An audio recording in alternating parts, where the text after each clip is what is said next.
Rajesh sir, बहुत बहुत शुक्रिया, थैंक यू वेरी मच। मैं आपसे ना एक थोड़ा निजी तौर पे क्वेश्चन पूछना चाहता हूँ आपसे।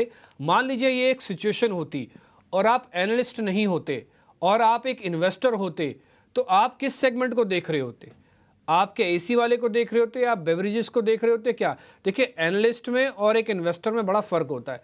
एनालिस्ट 4 जगह दिमाग लगाएगा, इन्वेस्टर उन 4 जगह का जो बेहतरीन दिमाग होगा उसको पकड़ लेगा। मैं एज ए इन्वेस्टर पूछ रहा हूं आपसे कि आप कहां पे पैसा लगाते अगर आप एज एन इन्वेस्टर होते तो? शुक्रिया डिम्पी जी बुलाने के लिए। आप थैंक सबको मेरी नमस्कार। आप ऐसी दुविधा में डाला आपने कि ऐसे इन्वेस्टर होते एनालिस्ट ना होते तो जाहिर सी बात है कि सड़क चलते जो आपको चीजें ज्यादा दिखती है वो बिकती हुई नजर आती तो आप वहीं पे अपना ध्यान लगाते। तो मैं इस पे कोल्ड ड्रिंक सेगमेंट में जाना चाहूंगा। तो अगर आप देखो तो जिस तरीके की गर्मी हाल फिलहाल पता नहीं दिल्ली में क्या हाल है बट कलकत्ता में तो अभी भी 40 डिग्री के आसपास चल रहा है तो बहुत गर्मी पड़ रही है। चारों तरफ कोल्ड ड्रिंक्स बिक रहे हैं तो मैं वरुण बेवरेजेस जो कि बार का बड़ी बॉटलर है और 90% पेप्सिको का सेल्स इंडिया का वरुण बेवरेजेस के द्वारा आता है। अफ्रीका में जो इन्होंने अधिग्रहण किया है जिसमें आज की देश में 1600 करोड़ का टॉप लाइन है वो ये 3 गुना करने की बातें कर रहे हैं आने वाले सालों में। और नॉन कार्बोनेटेड ड्रिंक्स में भी वो अच्छी पकड़ बनाए हुए हैं, फ्रूट बेवरेजेस और अदर थिंग्स में। इन सब चीज़ों के मद्देनज़र मुझे लगता है कि ना केवल ये गर्मी के कारण से, बल्कि वैसे भी पूरे साल का आंकड़ा लिया जाए, तो कम से कम 20-22% की सीएजीआर ग्रोथ ये कंपनी दिखाएगी। हालाँकि पिछले 2-3 सालों में एक बहुत अच्छा रन अप स्टॉक ने दिया है, बट नंबर्स भी अच्छे आए हैं, कुछ एक्विजिशंस भी हुए हैं। तो इन सब चीज़ों के मद्देनज़र मैं वरुण बेवरेजेस को रिकमेंड करना चाहूँगा। ये बहुत ही बेहतरीन आपने रीजनिंग भी दी। हालांकि मैं सर एक्सपेक्ट कर रहा था कि आप कोल्ड ड्रिंक के साथ साथ कुल्फ़ी और आइसक्रीम भी बोलने जाओगे, इसलिए मैंने स्पेशली आपके लिए ना वो एक फ़लूदा कुल्फ़ी वाले ग्राफिक्स भी निकलवा रखे थे। अभी आप देखना, अभी हमारे प्रोड्यूसर साहब ने वो चलाए भी थे। लेकिन कोई बात नहीं सर, आप खाली वरुण बेवरेजेस बोल रहे हैं तो मैं उसी से काम चला लूँगा। मैं तो एक्सपेक्ट कर रहा था कि वाडी लाल भी आप साथ में बोल दोगे, वरुण और वाडी। कोई बात नहीं सर, वरुण बेवरेजेस हम इसको नोट कर लेते हैं। कार्यक्रम की शुरुआत बहुत ही बढ़िया तरीके से सर ने हमारे साथ कर दिया कि भैया आइए, बैठिए, विराजिए और कुछ ठंडा लेंगे तो वरुण बेवरेजेस ले लीजिए। सर एक चीज़ तो बिल्कुल ठीक है ना, ये तो आप मेरी भी बात भी मानेंगे, आप भी जानते ही हैं। चाहे आपको कोल्ड ड्रिंक पीनी हो, चाहे आपको एसी चलाना हो, चाहे फ्रिज चलाना हो, या फिर आपको अपनी गाड़ी को चार्ज करना हो, बिजली की ज़रूरत तो सबको पड़ेगी ना। और इस बार सबसे ज़्यादा चिंता यही है कि कहीं बिजली की डिमांड पीक पे ना हो जाए और जिस जगहों पर कट लगते हैं 2-2 3-3 घंटे के, उनके कट 6 घंटे के ना हो जाए। हालांकि सरकार व्यवस्था कर रही है, कुछ बयान पहले से ही आ गया कि हम कमी नहीं होने देंगे। फिर भी सर इस सेगमेंट से कैसे जूझोगे आप? इस सेगमेंट में कैसे अपॉर्चुनिटी देखोगे आप? देखिए, सही कहा आपने कि बिजली की खपत तो बढ़ेगी।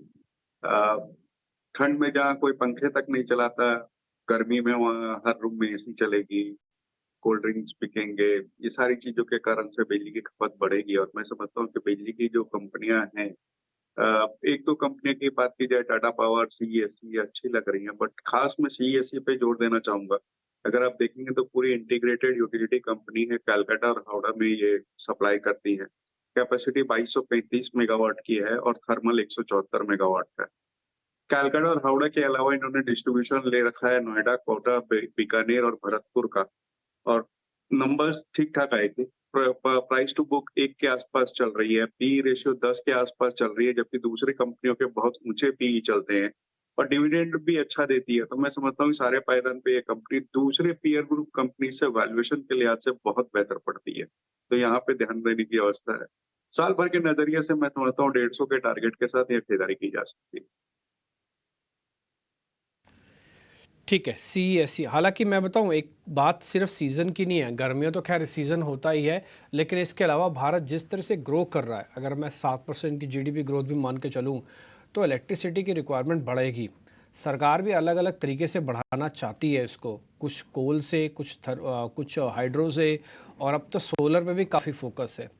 हमने वो मुकाम तो हासिल नहीं किए हैं, लेकिन हाँ, फिर भी कोशिश कर रहे हैं कि इसके अंदर कहीं भी किसी स्टेट के अंदर डेफिसिट इलेक्ट्रिसिटी ना हो। उसके अंदर ज़्यादातर स्टेट्स अपने अपने यहाँ पे कंफर्मेशन दे रही है। और गवर्नमेंट की पॉलिसीज इस चीज़ में लगी हुई है कि जो सरप्लस स्टेट है और जहाँ पे डेफिसिट स्टेट्स है उनके बीच में वो बिजली का एक ट्रेडिंग जो है वो करवा दिया जाए। मेरे को लग रहा है CESC one of the finest share हो सकता है सर। खुद कोलकाता के हैं तो बैलेंस शीट और भावनाएं, जैसे कहते हैं ना भाव और भावनाएं, दोनों को अच्छे से समझते होंगे। तो इसलिए वरुण बेवरेजेस सर की तरफ से, CESC और हो गया, ये इनकी तरफ से। एक और चीज़ बताइए, इस मार्केट के अंदर गर्मी के माहौल के अंदर जो इलेक्ट्रॉनिक है और इलेक्ट्रॉनिक अप्लाइंसेस वाली कंपनीज भी होंगी, आप उस पर कुछ नहीं प्ले देख रहे? जैसे कि कोई स्टेबलाइज़र बनाती हो, कोई प्रोडक्ट बनाती हो, या किसी और तरह के कुछ इस तरह के प्रोडक्ट हो। सही कहा आपने।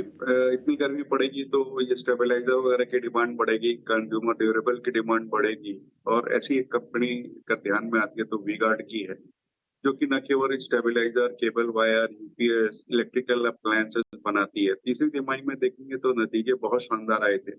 19% की टॉप लाइन ग्रोथ थी, 48% की बॉटम लाइन ग्रोथ थी, और प्रोडक्ट पोर्टफोलियो इनका बहुत स्ट्रांग है।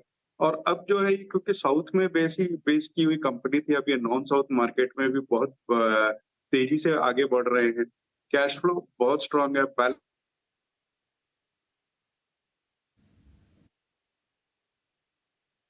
इनके कम होते जाएंगे, मेरे ख्याल से मार्जिन में भी इनकी बढ़त होगी। तो वी गार्ड में हमारी खरीदारी की सलाह रहेगी। करीब 15% मौजूदा स्तर से अपसाइड दिखता है मुझे आने वाले 1 साल में।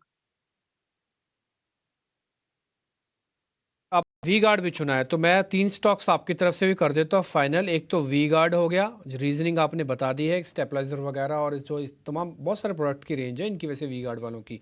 और दूसरा वरुण बेवरेजेस हो गया, तीसरा CESC हो गया। मैं वापस उसी चीज़ पे आता हूँ। अगर आप देखेंगे ना तो इसमें आपको सिर्फ एक वरुण बेवरेजेस है जो बेवरेजेस के अंदर से जुड़ी हुई है, लेकिन आइसक्रीम वाला अभी भी पार्ट मिसिंग है इसके अंदर। अगर आप देखेंगे तो अभी भी हम टूरिज्म वाले पार्ट को पूरी तरह से एक्सप्लोर नहीं कर पा रहे इसी कार्यक्रम में। तो एक काम करता हूँ राजेश सर, 2 ऑप्शन मैं ही आपको दे देता हूँ।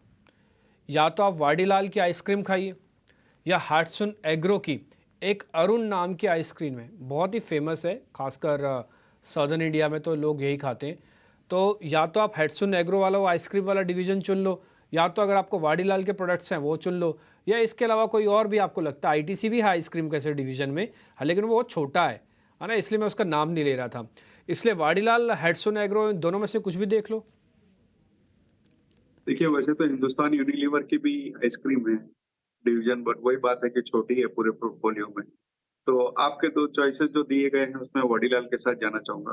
ब्रांड तगड़ा है अगर हट से अरुण के सामने देखा जाए तो। बहुत रीजनलाइज्ड है अरुण, जबकि ये पहले नॉर्थ में और ईस्ट में नहीं था, वहां भी पैर पसार रहा है। नंबर्स ठीक ठाक आए थे। ऑर्गेनाइज्ड मार्केट शेयर अगर देखा जाए तो उसमें वडीलाल का एक अच्छा खासा मार्केट शेयर है।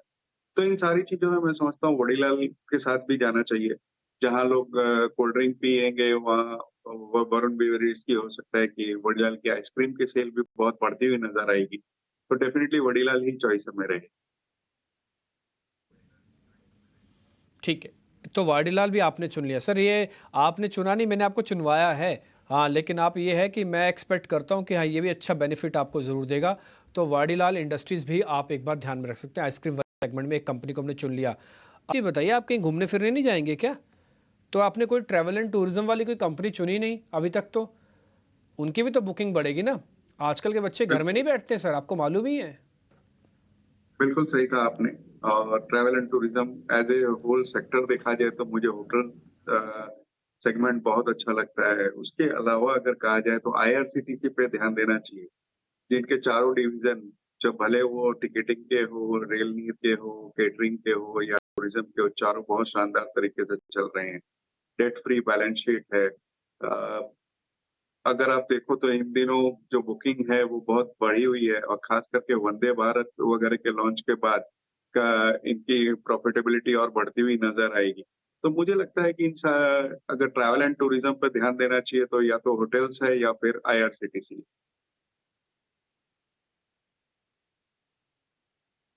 आईआरसीटीसी आपकी लिस्ट में आ गया सर। मैं एक्सपेक्ट ही कर रहा था कि कोई ना कोई ऐसी कंपनी भी आ जाए जो ड्यूअल बेनिफिट हो, आपको घुमाए फिराए भी और खाना भी खिलाए। वो आईआरसीटीसी में दोनों है।